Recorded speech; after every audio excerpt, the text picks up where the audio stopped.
DBT JRF, जिसे हम लोग बैट जेआरएफ भी कहते हैं, 2022 क्वेश्चंस के सॉल्यूशंस की बात कर रहे हैं, part 6। Question number 750। Protein usually है हाइड्रोफोबिक इंटीरियर और कोर्स एंड हाइड्रोफिलिक एक्सटीरियर। हम जानते हैं कि प्रोटीन में जनरली अंदर वाला जो पार्ट होता है ये हाइड्रोफोबिक होता है और बाहर वाला हिस्सा जो होता है वो हाइड्रोफिलिक होता है।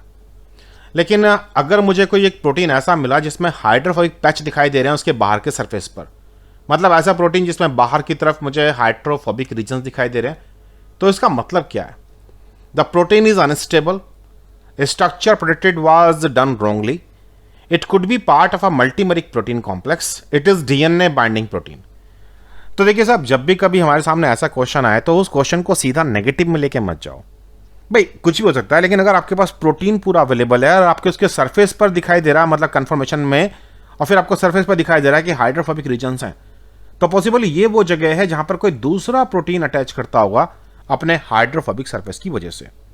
तो इसलिए इसका आंसर है सही माने में कि ये मल्टीमरिक प्रोटीन कॉम्प्लेक्स का पार्ट होगा।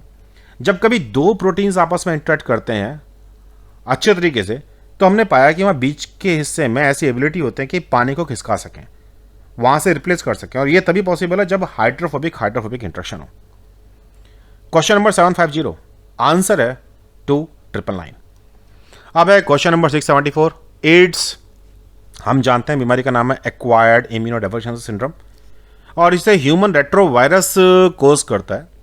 और ये वायरस वो है जो मार डालता है किसको?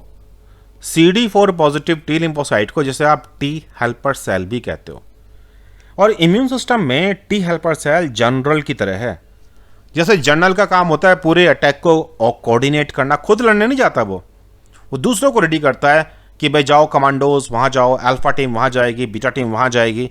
तो सेम ऐसे ही T helper cell, TC, B cell, इन सबको रेगुलेट करता है ताकि एंटीजन का सफाया किया जा सके। और एचआईवी इसी को आके मार डालता है। जब ये सेल मर जाएंगी तो फिर हमारे इम्यून सिस्टम को रेगुलेट कौन करेगा? और इसीलिए HIV के इन्फेक्शन के बाद AIDS नाम की बीमारी हो जाती है। करेक्ट आंसर है 2695 इस क्वेश्चन के लिए। अब question number 632। How many different kind of post translational modification are present in this peptide? क्या दिख रहा है आपको इसके अंदर? कहीं ग्लाइकोसाइलेशन, असाइलेशन, फॉस्फोराइलेशन कुछ विजिबल है? भाई मुझे तो यहां कोई मॉडिफिकेशन दिख नहीं रहा, लेकिन हाँ ये जो लाइन दिखाई दे रही है ये C के बीच में है, C के बीच में है, और C के बीच में है। एंड व्हाट इज C होता है भाई सिस्टीन। सिस्टीन और सिस्टीन के बीच में अगर सॉलिड लाइन दिखाई दी जाए तो हम बात कर रहे हैं डाइसल्फाइड बॉन्ड की। और डाइसल्फाइड बॉन्ड एग्जाम्पल है एक तरह के पोस्ट ट्रांसलेशनल मॉडिफिकेशन का। तो यहां तो एक है, तो क्या मैं इस एक को आंसर मार दूं? अरे इतनी जल्दी मत करो, मत भूलो कि ये पेप्टाइड यहां गोल दिखाई गई है। कभी भी पेप्टाइड गोल प्रोड्यूस नहीं होती। N terminal to C terminal synthesis होती है ट्रांसलेशन में, लेकिन बाद में ट्रांसक्रिप्शन होने के बाद अगर N terminus to C terminus peptide create हुई और इसको बाद में जुड़ना है गोल होकर के, तो इन दोनों के बीच में बॉन्ड बनना जरूरी है, जो कि एक और टाइप का केमिकल मॉडिफिकेशन हो गया ट्रांसलेशन के बाद। तो इसलिए यहां कुल मिलाकर के दो मॉडिफिकेशन है, एक सर्कुलाइजेशन और दूसरा डाइसल्फाइड बॉन्ड की फॉर्मेशन। क्वेश्चन नंबर 749 कुछ इस तरह का है कि अकल बड़ी है भैंस। विच family of the protein has the greatest likelihood of containing a leucine zipper motif? अब जब तुमने क्वेश्चन देखा, ये ऑप्शन देखे, तो तुमने सबसे पहले छूटते क्या कहा? यार सीरीन प्रोटेस का मुझे नहीं पता, मैप काइनेज मैंने पढ़ नहीं रखा, ट्रांसक्रिप्शन फैक्टर कुछ पता है बट पता नहीं कौन से की बात कर रहे हैं, और शुगर बाइंडिंग प्रोटीन कौन से मुझे तो नाम भी याद नहीं है उनके। और मुझसे पूछा गया ल्यूसीन जिपर मोटिफ, तो बहुत डिटेल में जानकारी चाहिए थी मुझे इस चीज़ की, जबकि रियलिटी में ऐसा कुछ है नहीं भाई। ल्यूसीन जिपर या हेलिक्स टर्न हेलिक्स, आपको याद है सब चीज़ें? ये किसके एग्जाम्पल्स हैं? ये है डीएनए बाइंडिंग मोटिफ्स के एग्जाम्पल्स। और डीएनए बाइंडिंग मोटिव किसके पास मिलेगा? उस प्रोटीन के पास जो डीएनए से चिपकता हो। अब कुछ सोच के देखो यार, इनमें से कौन सा प्रोटीन ऐसा है जो डीएनए से चिपकता है? Transcription factors. Transcription factor transcription शुरू होने से पहले डीएनए से बाइंड करते हैं और आरएनए पॉलीमरेज को बताते हैं कि यहां आके काम करना है।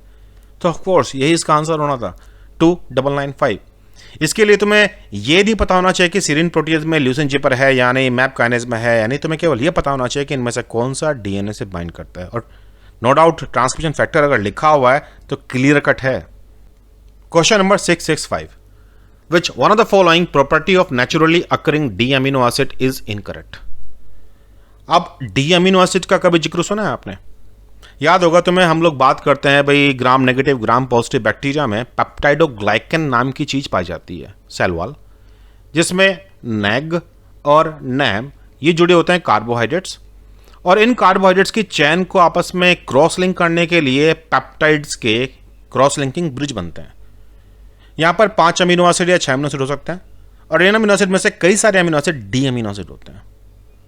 और हम लोगों ने ये पढ़ रखा था कि भाई पेप्टाइडोग्लाइकन को तोड़ने के लिए लाइसोजाइम बड़ा अच्छा एंजाइम है। हम ये भी जानते हैं कि बहुत सारे प्रोटीएज पेप्टाइड बॉन्ड ब्रेक कर सकते हैं, लेकिन इन डी अमीनो एसिड की वजह से बैक्टीरिया की सेल वॉल को रेजिस्टेंस मिलता है, क्योंकि normal protease enzyme D amino acid को नहीं पहचानते। अब वही सारी जानकारी हमें यहां इस्तेमाल करनी थी, क्योंकि यहां पूछ रखा इनकरेक्ट कौन सा है। ऑप्शन नंबर 1 है peptide arising from them are more susceptible to attack by peptidase. नहीं जी, ये लेस ससेप्टेबल होते हैं, तो स्टेटमेंट तो यही फॉल्स हो गया पहला वाले। लेकिन हमेशा सारे चेक करने जरूरी है। They are component of bacterial cell wall, peptidoglycan में हमने देखा है इनको। Peptides arising from them are not synthesised by ribosomal machinery. Ribosome कभी डी अमीनो एसिड नहीं पहचानते, तो कोई सिस्टम ऐसा नहीं है जिसमें D amino acid transfer RNA में लग करके ट्रांसलेशन में पार्टिसिपेट करेगा। डी अमीनो एसिड के लिए हमेशा एंजाइमेटिक मेथड होते हैं। पेप्टाइड बॉन्ड बनाने वाले एंजाइम अलग से आते हैं, डी अमीनो एसिड को जोड़ देते हैं। इसके लिए मैसेज डीएनए में कहीं नहीं है, तो ये ट्रू है। फिर उसके बाद दे are component of many bacterial produced peptide antibiotic. काफी सारे पेप्टाइड एंटीबायोटिक्स जो होते हैं उनके ये कंपोनेंट के रूप में देखने को मिलते हैं। ये भी करेक्ट है, तो पहला ही ऑप्शन था फॉल्स, जो कि इसका आंसर है। Question number 760, in animal cloning donor somatic cells should be in which stage of the cell. देखिए, जब कभी हम लोग एनिमल क्लोनिंग करना चाहते हैं तो हमें जो डोनर सोमेटिक सेल है ये हमें G2 फेज में चाहिए, ready to replicate. DNA replicate कर चुका है और सिग्नल मिलते ही इसे डिवाइड करना है, तो ये न्यूक्लियस आइडल होते हैं इस तरह की प्रोसेस में। Option number 3039। Then next question है 662। अब यहां पर मेरे पास कंजुगेटेड प्रोटीन दिए गए हैं और उनके प्रोस्थेटिक ग्रुप। ज्यादातर तो मालूम है भाई, तुम जानते हो कि हीमोग्लोबिन का प्रोस्थेटिक ग्रुप कौन सा है? हीम। आयरन से मत चिपका देना इसको, हीम है, फिर हीम का आयरन है। कैल्मोडुलिन आपने कैल्शियम के साथ देखा है इसको। सक्सिनेट डिहाइड्रोजिनेस आपने सुना होगा, FMN FAD। फेरेटिन में तो लिखा हुआ है आयरन, तो वो आपको केवल मैच करना है। कैसिन बचा आपका फॉस्फेट। तो A का 5 आपके पास यहां पर है, यहां पर है। फिर B का 4 यहां भी है और यहां भी है, और C का 1 केवल यहां है। तो ये है आपका ऑप्शन ID 2645, जो कि करेक्ट आंसर है इस चीज का। इंडिड ये काफी मजेदार है, और जहां भी आप एंजाइम्स पढ़ते हो, प्रोटीन्स पढ़ते हो और उनका नाम आता है कोफैक्टर्स का, प्रोस्थेटिक ग्रुप्स का, तो उन्हें याद रखने में कोई नुकसान नहीं है, बड़े हेल्प करते हैं इस तरह क्वेश्चंस। अब आती है बात क्वेश्चन नंबर 684 की, शॉर्ट चैन वेरिएबल फ्रैगमेंट, जिसे SCFB भी कहते हैं।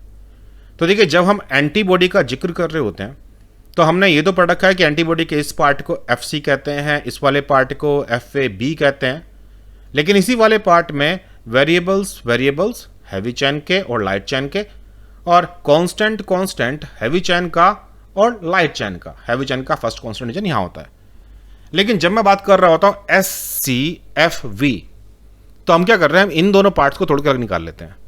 मतलब variable region of the heavy chain plus variable region of the light chain, और इन्हीं को किसी पेप्टाइड की हेल्प से जोड़ देते हैं। अब इसमें एंटीजन से बाइंड करने की एबिलिटी है, बाकी कुछ नहीं कर सकता, केवल न्यूट्रलाइजेशन इफेक्ट है इस मॉलिक्यूल का, और इसी को हम लोग बोलते हैं SCFP। काफ़ी सारे साइंटिफिक स्टडीज में इसका इस्तेमाल होता है, और कभी आपने अगर नैनो बॉडीज़ का नाम सुना हो, एंटीबॉडीज़ की छोटी वाली फॉर्म, तो ये उसके एग्जाम्पल्स भी हैं। तो इसका जो करेक्ट आंसर है वो है VL domains with CH domain. जहां CH आ गया भूल जाओ, ये नहीं होने वाला। वेरिएबल चाहिए मुझे केवल, VL domains along with FC भूल जाओ। VH और VL variable region of the heavy chain, variable region of the light chain, domains केवल ये वाली बात है, तो ये ऐसा करेक्ट आंसर 2735। यहां पे कंप्लीमेंट्री ड्रामा इंग्रेडिएंट्स हम CDRs कहते हैं, वो एक अलग स्टोरी है। तो क्वेश्चन नंबर 684 का करेक्ट आंसर है 2735। अब आती है बात क्वेश्चन नंबर 702 की, in plant the over expression of lectin genes confers resistance to. हालांकि ये कई तरह की रेजिस्टेंस दिखाती है, लेकिन सबसे ज़्यादा रेजिस्टेंस ये इंसेक्ट्स के हिसाब से कार्बोहाइड्रेट बाइंडिंग प्रॉपर्टी की वजह से इंसेक्ट्स का बाइंड करना, खाना, इन सब में असर पड़ जाता है। Question number 639, 15 to 30% of collagen residues are 4 hydroxy proline residue, जिससे हम HYP बोलते हैं। अब क्या किया कि when rats are fed with the C14 labeled HYP, the collagen produced by them is not radio labeled. But when they are fed with C14 labeled proline, the collagen produced is radioactive. What is the most plausible reason? होना तो यही था ना। आप जानते हैं कि hydroxy proline कोई ऐसा अमीनो एसिड नहीं है जो ट्रांसलेशन में पार्टिसिपेट करता हो। भाई जैसे आप बोलते हो स्टैंडर्ड 20 अमीनो एसिड, ये वो अमीनो एसिड हैं जो ट्रांसलेशन में पार्टिसिपेट करते हैं, ट्रांसफर आरएनए पर लग करके आते हैं, मैसेंजर आरएनए कोडोन को पढ़ करके राइबोसोम ऐड करता जाता है। उसमें उन 20 स्टैंडर्ड अमीनो एसिड में हाइड्रोक्सी प्रोलिन का जिक्र नहीं आता। हाइड्रोक्सी प्रोलिन असल में पोस्ट ट्रांसलेशनल मॉडिफिकेशन का एग्जाम्पल है, जिसमें प्रोलिन को मॉडिफाई किया जाता है। विटामिन सी एस्कॉर्बिक एसिड वाली कहानी, प्रोलाइल हाइड्रोक्सिलेज नाम का एंजाइम जो ये काम करता है, और ये कोलेजन के लिए बड़ी इंपॉर्टेंट स्टोरी थी। तो होता यह है कि सबसे पहले तो कोलेजन का जब फाइबर बनेगा तो उसमें प्रोलिन आ गया, फिर उसके बाद में एंजाइम्स पोस्ट ट्रांसलेशनल मॉडिफिकेशन करके इस प्रोलिन के ऊपर OH ग्रुप जोड़ देते हैं, जिससे बन जाता है हाइड्रोक्सी प्रोलिन। तो HYP hydroxy proline is an essential amino acid in rats. अगर असेंशियल होता तो फिर बात ही अलग थी। तो ये ऑप्शन तो सही नहीं है। Free HYP is D hydroxylated to form proline in the rats, ऐसा भी नहीं होता। हम ये जानते हैं कि प्रोलिन का हाइड्रोक्सिलेशन होना है। Proline residues are hydroxylated once they are incorporated into collagen in rats. तो ये इसका करेक्ट आंसर है कि प्रोलिन एक बार कोलेजन में आ गया तब फिर उसका हाइड्रोक्सिलेशन होगा। Free C14 label HYP is degraded in the rats, ये भी यूजलेस आंसर है। पॉइंट ये कि तुम्हें पता होना चाहिए कि प्रोलिन का पोस्ट ट्रांसलेशन मॉडिफिकेशन है, जिससे हम बोलते हैं हाइड्रोक्सी प्रोलिन। करेक्ट आंसर है इस क्वेश्चन के लिए 2555। Question number 636, which one of the molecular process utilize 2'3' dideoxy ribonucleoside triphosphate. भाई इतना लंबा चौड़ा नाम क्यों लिख रहे हो? इससे बोलो ना कि ये 2'3' डाइडिऑक्सी NTP है। और डाइडिऑक्सी NTP कहाँ पढ़ते थे तुम? DNA सीक्वेंसिंग में। तो ये DNA सीक्वेंसिंग बायोसिंथेसिस में इस न्यूक्लियोटाइड का इस्तेमाल किया जाता है। तो क्वेश्चन नंबर 636 का आंसर था C543, और कारण इसलिए भी था क्योंकि यहाँ 3' पर भी OH नहीं होता। जब DNA में आके जुड़ता है तो इसके बाद और एक्स्ट्रा न्यूक्लियोटाइड ऐड नहीं हो सकते, चैन का एलोंगेशन बंद हो जाता है, और ये लेबल्ड होते हैं। तो इस समय आप मालूम पड़ जाता है कि कहां पर आकर के चैन टर्मिनेट की। सीक्वेंसिंग का ये भी एक तरीका है जिसे आप सेंगर मेथड भी बोलते हो। आई होप इन क्वेश्चनों के सॉल्यूशन से आपको और जानकारी बढ़ गई होगी। सीखते जाओ, बढ़ते जाओ, और वेट करो आने वाली वीडियोस के लिए। CSIR नेट के मॉक एग्जाम और क्रैश कोर्सेज को ज्वाइन करने के लिए आप मुझे व्हाट्सअप कर सकते हैं 9013902981, और इस चैनल को सब्सक्राइब कर लीजिए बेल बटन के साथ, क्योंकि अभी बहुत सारे और वीडियो आने बाकी हैं। DBT JRF, BET JRF जिसे हम बोलते हैं, CSIR नेट, गेट, ICMR का JRF, ICAR, और न जाने कौन कौन से एग्जाम्स के।